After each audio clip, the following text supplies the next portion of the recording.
Hola a todos, mi nombre es Steven Zabalay, estoy acompañándonos desde Argentina y bueno, orgulloso, realmente honrado por esta convocatoria para acompañarlos unos minutos en estas jornadas con un tema que realmente a mí me apasiona y es el cambio de paradigma, sobre todo un tema de actualidad en donde necesitamos descubrir nuevas formas de ver el futuro. Estoy realmente muy entusiasmado con esto y bueno, sin más, quiero comenzar con esta sesión. Bien, voy a compartir mi pantalla para que puedan ver la presentación.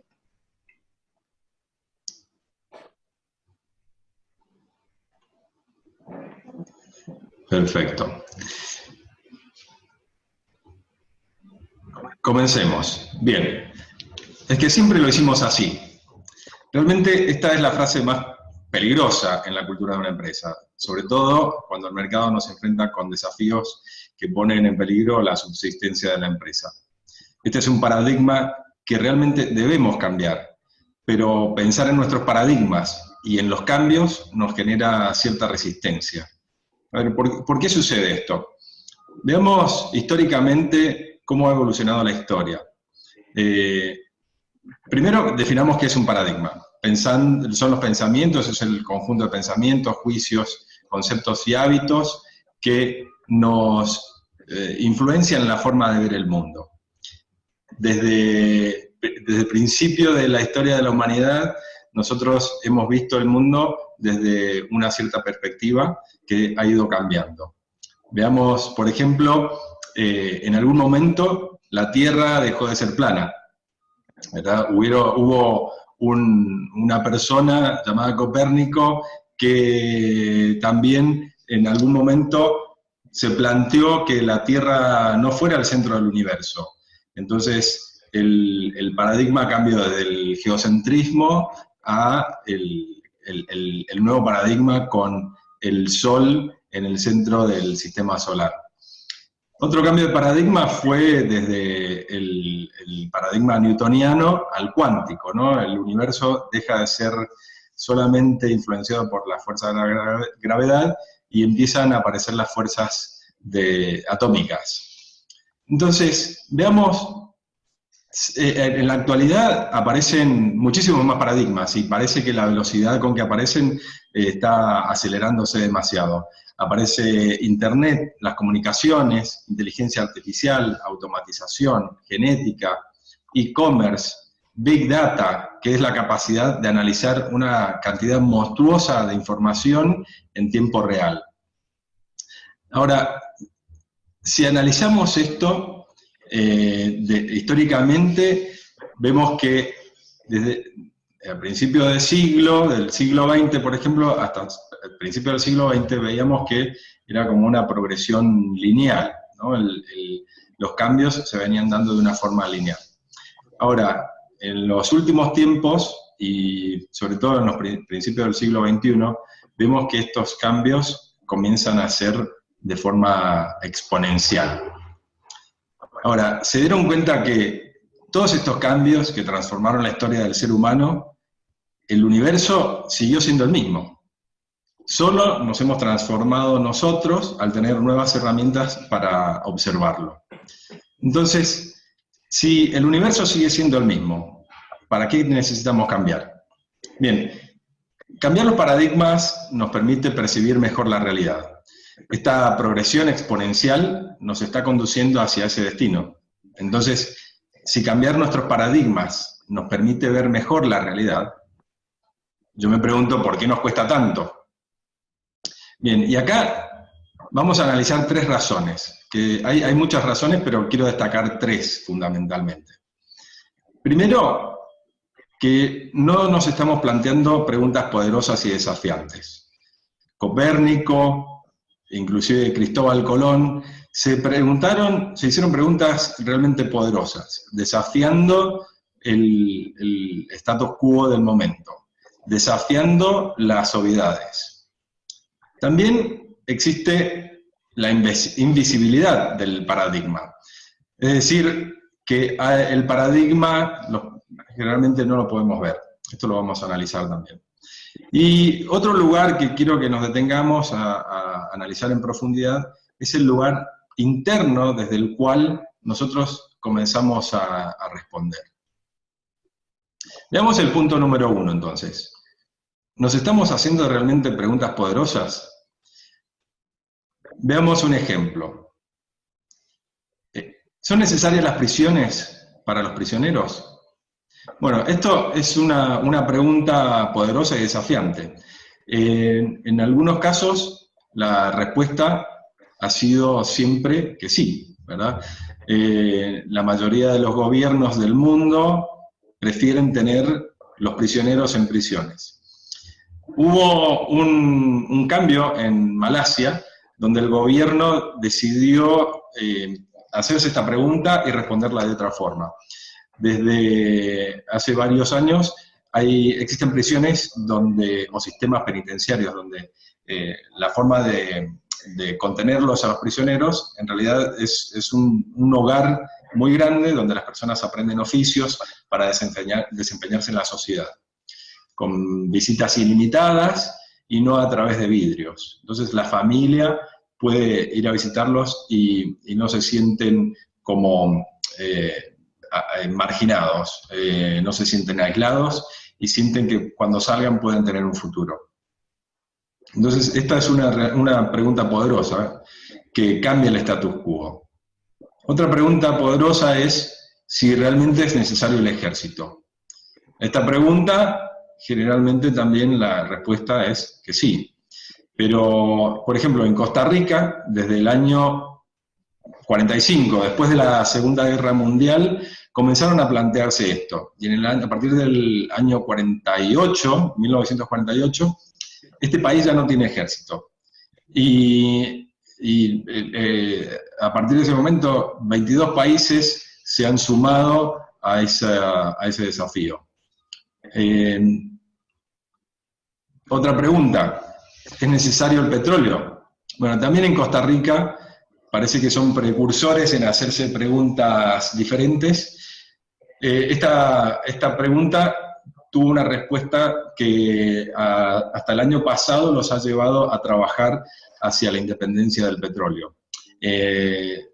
Actualmente Costa Rica eliminó el combustible fósil para la generación de energía y ahora está tratando de eliminar los combustibles fósiles para el sistema de transporte también. Entonces ahora produce solamente energía limpia. Una pregunta poderosa y quizá poco frecuente es, no sé, papas fritas sin aceite. ¿Hace falta aceite para freír las papas fritas? Bueno, una empresa que quiso ser innovadora en este sentido, sobre todo para un mercado que está demandando comidas más saludables, inventó una freidora sin aceite. Es una freidora que cocina las papas, le da el mismo sabor que la papa frita, pero lo hace con aire caliente. Entonces, veamos, acá no estoy haciendo propaganda de este artículo, pero sí me llama la atención cómo estas preguntas poderosas pueden llevarnos a innovar y crear soluciones que no existían en el pasado. La clave está en romper la obviedad, ¿no? Y no tener miedo.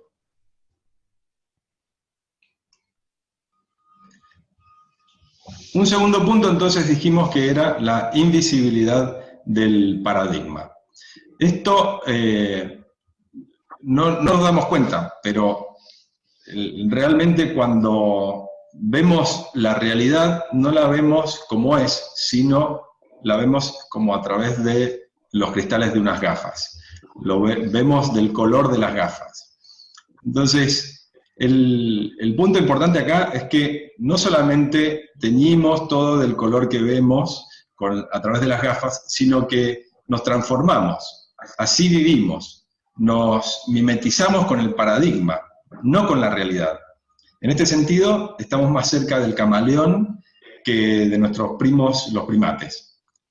Estas gafas nos van a permitir ver dentro de un cierto espectro, y fuera de ese espectro estaremos ciegos. La ceguera separa lo que es posible de lo que no es. Esto es muy importante porque si no lo vemos, no podremos intervenir en la percepción de la realidad que queremos cambiar.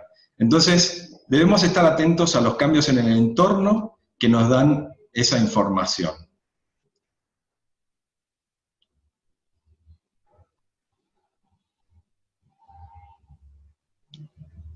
Bien, un tercer punto es que la resistencia al cambio de paradigma depende del lugar interno desde el cual estamos respondiendo. Entonces, acá es muy fácil preguntarnos, ante cada situación desafiante, si existe un problema. Si la respuesta es no, bueno, no hay problema. Pero también puede ser que no lo veamos, y no sabemos, tenemos ceguera y no sabemos que estamos ciegos. Entonces, esto es peligroso porque puede llevarnos a tener un momento Kodak. Como en los años 90, cuando la industria de la fotografía dio un giro en la tecnología y la tendencia fue migrar hacia lo digital. Cambió el entorno tecnológico, pero el paradigma interno de Kodak no lo aceptó, afirmando que eran los mejores fabricantes de rollo de fotografía y que el formato digital nunca lo superaría. El paradigma externo del mercado sí aceptó esta transformación, dejando a Kodak y su miopía en el pasado. Entonces, las empresas deberán esforzarse por evitar otro momento Kodak. Ahora, si nos preguntamos de nuevo si el cambio en el entorno representa un problema y la respuesta es sí, entonces debemos prestar atención al lugar interior desde donde vamos a responder. Si nos fijamos en lo que está fuera de nuestro control, es decir, con una mentalidad de víctima, vamos a tener ciertos resultados y vamos a enfocarnos en lo que no nos da poder. Ahora, si nos enfocamos en lo que está dentro de nuestro control, que son nuestras percepciones, nuestros pensamientos, nuestras acciones, vamos a trabajar desde una mentalidad de protagonista. Y esto nos da más poder para intervenir en el futuro y en la realidad que queremos cambiar. Esto lo vamos a analizar más en profundidad desde un modelo que ha sido diseñado y analizado desde el MIT. Hace varios años los profesores del MIT, de la Facultad de Ciencias Económicas, empezaron a analizar varios puntos de la realidad mundial, desde el punto de vista de la naturaleza, desde el punto de vista socioeconómico y desde el punto de vista de los individuos. Y desarrollaron lo que llaman la teoría U, que es analizar dos caminos. Un camino es el camino que ven acá en azul, el superior, que es el camino más natural, que la mayoría de las empresas y las organizaciones gubernamentales, inclusive en nuestra vida privada, actuamos de esta forma. Es un camino reactivo, automático, inconsciente, basado en el miedo y la supervivencia. Y por debajo ven la línea amarilla. Este es el nuevo planteamiento que está trayendo esta teoría. Esta es una forma de ver el presente y el futuro más abierta. Es un camino proactivo, consciente de aprendizaje, basado en una mirada y perspectiva de bien común y de apertura. La diferencia entre ambos es el nivel de conciencia desde donde actuemos. Y la capacidad también de ver nuestro entorno y nuestro interior. Entonces, veamos la parte superior, que es la más común. Comienza por la negación, es decir, con una visión cerrada de lo que es posible. Y esto no nos permite ver el futuro con una mirada esperanzadora. Generalmente acá la mirada es hacia el pasado y lo que está tratando de hacer el individuo es de evitar la recurrencia del pasado, ¿no? Entonces, este es un camino que está muy influenciado por lo que ha sucedido en el pasado, trayendo esas mismas herramientas y prácticamente llevando a un camino de autodestrucción en algún momento. Ya lo vamos a analizar. Bueno, entonces el primer paso es la negación, ¿no? Negar lo que está pasando. Y esto generalmente lo podemos escuchar con frases como, esto no puede ser así, no lo podemos permitir, y mucha resistencia al cambio. El segundo paso es la desensibilización. Nos volvemos más insensibles. Es decir, es muy difícil ante una circunstancia de cambio donde yo me siento con miedo, poder ponerme en los zapatos del otro. Entonces, si yo tengo una empresa y estoy trabajando desde la subsistencia y tengo miedo de que me coma la competencia, va a ser muy difícil ponerme en los zapatos de mis competidores o de mis proveedores o de mis clientes. Voy a tratar de subsistir yo. Entonces, esta forma de no sensibilizarme con lo que está sucediendo en el entorno también me hace tener una visión sesgada de la realidad. De nuevo, en todo momento aparecen estas cegueras, sobre todo la ceguera interior. El tercer camino, digamos, el tercer paso o el tercer lugar donde llegamos a través de este análisis es en la ausencia. Al sentirme tan invadido por los problemas, ¿no? Con una visión cerrada, con poca emocionalidad, trato de aislarme emocionalmente. También eso me genera muy pocos mecanismos para poder ponerme en acción. Generalmente acá la intención es o atacar o aislarme o correr, ¿no? Esto en las neurociencias lo deben ver muy comúnmente. Entonces, como resultado, yendo hacia un final, digamos, esto lleva al control unilateral. Entonces, como única alternativa ya me queda tratar de mantener todo bajo mi control y que se manifieste mi voluntad, en vez de dejar fluir y hacer que el futuro vaya ayudándome a cambiar y a aprender en el camino. Trato de controlar y minimizar los cambios para mantenerme con mi perspectiva y con mi paradigma. Entonces, nos encanta el control, pero cuando son demasiadas variables, traemos mucha frustración a nuestra vida. Y como consecuencia generamos ausencia, resentimiento y falta de compromiso que hacen más deficiente la organización, retrasando el aprendizaje y con mayores costos en reclutamiento y retención de talento. La gente no le gusta trabajar así, entonces hay mucha circulación de empleados. Esto ha sido crítico en muchas empresas, inclusive llegando hasta su autodestrucción. Veamos un ejemplo. El caso Argentina. Esto, de nuevo, con este modelo podemos analizar situaciones, ya sea a nivel gubernamentales, a nivel privado, a nivel individual. En este caso, por la cercanía conmigo, entonces traigo el caso de Argentina. Entre los años 2003 y 2015, Argentina se comenzó a aislar por políticas del gobierno, se levantaron las barreras de ingreso con prohibiciones a las importaciones, lo cual generó un retraso en la innovación. Es decir, si vemos acá, se comenzó a negar una demanda global donde todo tiene que estar interconectado con todo. acá se generaron barreras que impidió esto, ¿no? Entonces, al trabajar desde ese lugar, se retrasa la innovación y luego, cuando termina este gobierno, a los 12 años, se levantan estas restricciones y para competir con el mundo no hay inversiones para superar este desafío.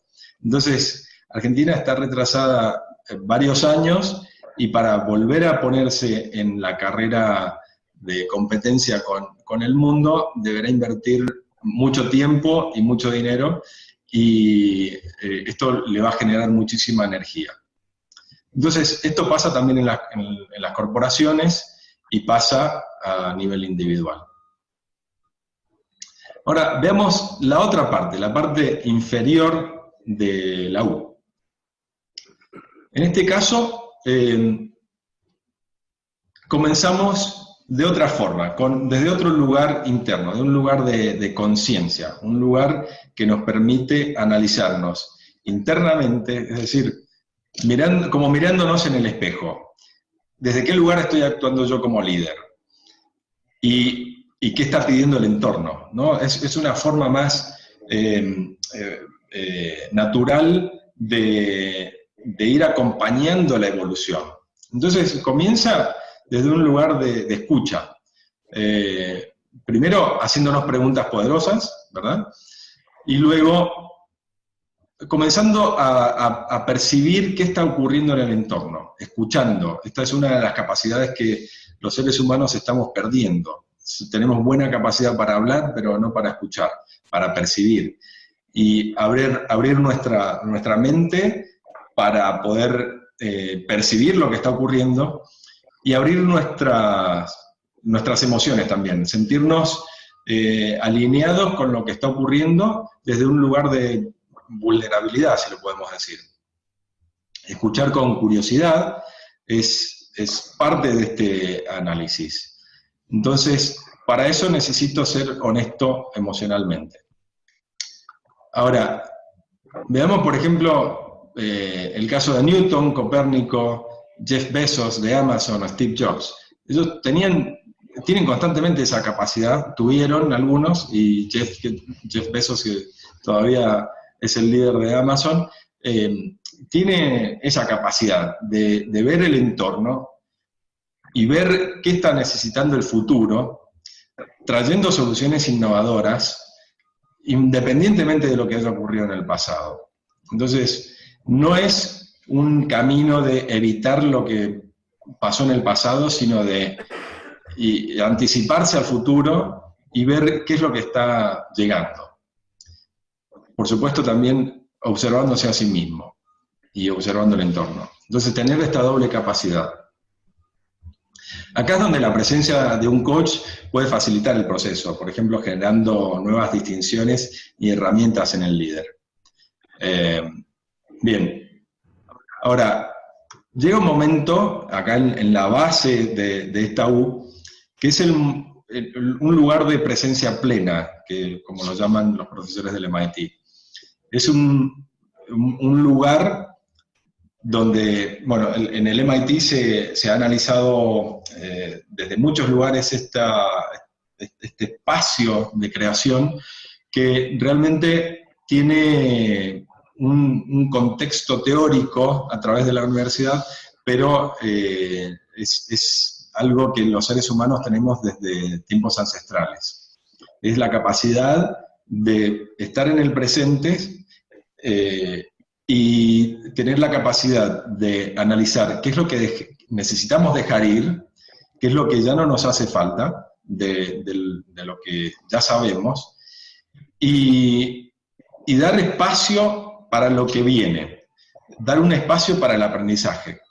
Es decir, acá necesitamos una capacidad poderosa de estar presentes para poder analizar este espacio de creación. A partir de acá, nos abrimos al aprendizaje, nos abrimos a crear nuevas soluciones. El siguiente paso es la co-creación. Acá la intención es crear prototipos para equivocarnos rápido. Es decir, pasamos de la escucha, de sentirnos alineados con el entorno, sentirnos desde qué lugar vamos a actuar, desde un lugar de curiosidad, de apertura, y desde ese lugar tomamos una decisión de qué necesitamos dejar en el pasado y a qué nos necesitamos abrir para el futuro. Creamos nuevas soluciones y desde acá comenzamos a co-crear. A co-crear porque necesitamos ayuda del entorno, necesitamos ayuda de nuestros clientes, de nuestros proveedores, necesitamos ayuda inclusive hasta puede ser del gobierno, para poder plantear nuevos mecanismos para enfrentar el futuro. Entonces, la única forma de poder llevar esto a la realidad, de pasar de la idea de un concepto a la realidad, es haciendo prototipos, haciéndolos de una forma económica y que nos permita equivocarnos mucho a bajo costo en poco tiempo.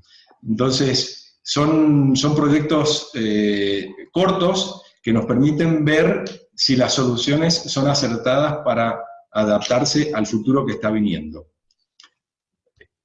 Y de esta forma vamos tomando decisiones sobre cuáles son las mejores soluciones. Entonces, acá trabajamos desde una mente abierta, desde una emocionalidad que nos permite actuar. Hay emociones que nos permiten actuar y otras emociones que nos aíslan, como lo vimos anteriormente. Entonces, este lugar es un lugar desde el cual nos vamos a abrir a la incertidumbre del futuro, en vez de sentirnos cerrados a esa incertidumbre. Veamos, hay algunos ejemplos de sistemas que han aplicado esta metodología para resolver algunos problemas. El sistema de salud en Alemania, por ejemplo, tenía una ineficiencia muy notable en varios niveles. Los médicos trabajaban demasiado, la recaudación del sistema era baja, los pacientes no estaban bien atendidos, y en términos generales la salud de la población no mejoraba.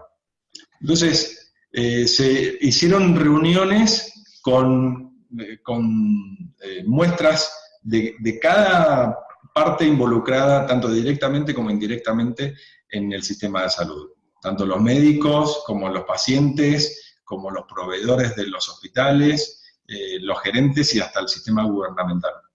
Entonces, se facilitaron las conversaciones, el diálogo, para poder trabajar desde este lugar, desde un lugar de mente abierta, de una emoción que permita la acción, y durante varios años se fueron haciendo varios prototipos. El sistema tuvo varios cambios de paradigma. Cambió desde, por ejemplo, el modelo institucional centrado en sistema, como fue originalmente desde fines del 1800, hacia un modelo de gerenciamiento centrado en resultados. Y luego a un modelo integrativo, centrado en el paciente. Ahora, el futuro va a ser generar un modelo de salud integral centrado en el ser humano. Para llegar a este último modelo integrador, se hizo participar, como bien dije recién, a todos los stakeholders. Durante este proceso se pudieron lograr como resultado la economía del sistema, los pacientes están mejor atendidos ahora, los trabajadores del área de salud están más felices con su trabajo. Es decir, por ejemplo, los médicos trabajaban demasiadas horas por día y siempre llegaban tarde o había, en algunos casos, ambulancias que llegaban, varias ambulancias al mismo lugar, y eso hacía muy ineficiente el sistema. La mayor eficiencia en la respuesta de emergencias ambulatorias mejoró la atención a los pacientes también, y esto no hubiera sido posible si no hubieran actuado todas las partes interesadas. Otro ejemplo que realmente quiero mencionar, porque va a ser un caso emblemático para el futuro, es el caso de Whole Foods. En este caso, no es exactamente una empresa que haya empleado esta metodología de la teoría U, pero sí lo podemos analizar desde ese lugar. Whole Foods ha sido una empresa que comenzó en los años 80 con una tienda de alimentos en Austin. Fue realmente una empresa que operó desde sus inicios con un modelo integral que se caracterizaba por esta cooperación entre todos los stakeholders, los proveedores, los clientes, los empleados y los accionistas. Entonces, implementó políticas de calidad realmente muy elevadas y con un amplio compromiso con el medio ambiente. Desde su fundación obtuvo un crecimiento sustentable y sostenido, aumentando la cadena de tiendas a todo Estados Unidos. Actualmente esta tienda de alimentos ha sido adquirida por Amazon entrando en la era digital. Ahora, lo que llama la atención de esto es que es un cambio de paradigma, porque Whole Foods pasa de ser una cadena de supermercados con baja inversión en marketing a ser parte de una plataforma de e-commerce. Entonces, esto fundamentalmente, acá vemos cómo lo virtual va a cambiar lo real, que antes era inverso, ¿verdad? Entonces, lo que Amazon está haciendo es eliminar los puntos dolorosos de la cadena de valor. Su foco no es eliminar la competencia o la industria, su foco es ser más eficiente haciendo lo que otros no se animan, con un solo objetivo: agregar valor para el cliente. Entonces, no se puede aprender algo nuevo solo mirando tu competencia. Debes mirar todo tu entorno, inclusive otras industrias. Si solo te enfocas en tu industria y tus competidores, estarás creando más de lo mismo y creando commodities y bajando el precio y haciendo más de lo que está pasando en la mayoría de las industrias. Entonces, los grandes innovadores tienen esa doble capacidad de ver el interior, ¿no? ¿Qué está pasando hacia el interior de la empresa, al interior de los líderes? Y ver el entorno, tanto la competencia como fuera de la competencia, otras industrias, y traer esas innovaciones. Jeff Bezos de Amazon no existiría Amazon si no tuviera esa capacidad. Entonces, este caso va a ser un gran punto de referencia para ver cómo evoluciona la industria y cómo va a ser esto de lo virtual que cambia lo real, ¿no? La conveniencia de las compras online está impactando la forma tradicional de retail.